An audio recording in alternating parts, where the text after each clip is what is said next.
రంజాన్ పండుగను ప్రజలు శాంతియుతంగా జరుపుకోవాలని జిల్లా ఎస్పీ శరత్చంద్ర పవార్ కోరారు. ప్రజలందరూ ఉగాది, రంజాన్ పండుగను కలిసిమెలిసి జరుపుకొని శాంతి సామరస్యాలను చాటి చెప్పాలని పిలుపునిచ్చారు.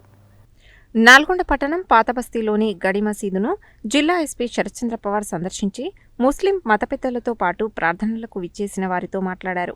ఉగాది మరియు రంజాన్ పండుగలు ప్రశాంత వాతావరణంలో జరిగేలా ప్రతి ఒక్కరూ సహకరించాలని కోరారు. గత కొన్నేళ్లుగా నల్గొండ జిల్లా శాంతి సామరస్యాలకు మారుపేరుగా నిలుస్తుందని, ఎలాంటి గొడవలకు, అవాంఛనీయ సంఘటనలకు, అసత్య ప్రచారాలకు తావు లేకుండా పండుగలు జరుపుకోవాలని సూచించారు. సోషల్ మీడియాలో వచ్చే ప్రకటనలు, వార్తలు, వీడియోలు, మెసేజ్లను గుడ్డిగా నమ్మవద్దని, అలాంటివి ఏవైనా గమనిస్తే సంబంధిత పోలీస్ స్టేషన్కు సమాచారం ఇవ్వాలని కోరారు.